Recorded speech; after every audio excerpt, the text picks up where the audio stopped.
Welcome back, everyone. As you already know, I'm Brandon. That's a plant of wisdom up there. I think you might be pissed at me because he's looking a little dried out. Might be my fault, not really sure. Anyways, and we're back here in the corner of wisdom to talk about this week's topic, and that is rest. So, for starters, we need to get into our beautiful minds. This concept that no matter how hard we train, how long we train, how efficiently we train, we're never going to get any stronger unless you rest and allow your body to recover from that training and get back to its homeostasis, or however they call it. So, rest is very important. We know that complications that can result from not resting enough can be anything from just not getting the race or competition results you want, to being overtired during the day or at work, all the way to complications like muscle injury and ligament injury and strains and sprains just because your muscles are too tired and worn out.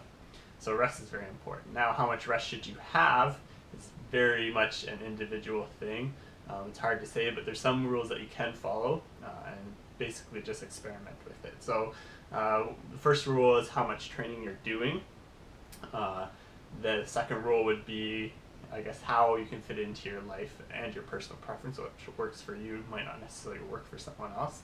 And the third thing is what kind of training you're doing. And that's a little more complicated one, and for most of us, we don't have to worry about it. So we'll focus on the other two. So most people who train an entire week take rest in a number of different ways. I personally used to take 2 days off in a row, and that's 2 days where I did absolutely nothing. So Monday to Friday I do all my training, and then Saturday and Sunday, just like I had off work, I would do nothing but just do whatever I was doing, no training. And I found Monday came around, I had so much energy and it was awesome, but I also found that I got really, really lazy over those 2 days off and very nervous by the time Monday came around because I had so much energy in me. And it really led to a lot of procrastinating and things like that by the time Monday came around. So now I've been trying, I think for the past 2 months, 3 months, this 1 day off a week with a lighter day right afterwards. And even on the off day, I still do a bit of light yoga and some light stretching.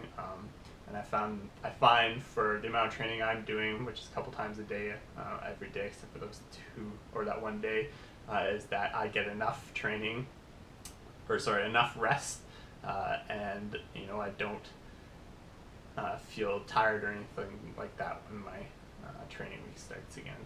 Some people do 3 days on, 1 day off, 3 days on, 1 day off, and they just go like that. Other people do a couple days on, 1 day off, and a couple more days on, like 2 days on, 1 day off, 4 days on, 1 day off, something like that. That works as well. It's also a good idea every couple of months or every couple of weeks to take a lighter day or a complete off week.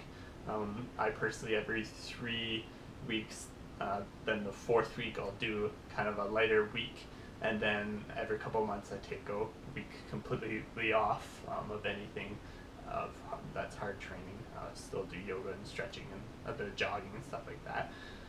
So I hope that helps you guys out when you're trying to decide how much rest you should take or how you should do it. I definitely just say experiment with it a little bit, but anyways, hope you guys have a good week, and we'll see you next time. Bye. Okay, so that's it for me. Take care and have an awesome week.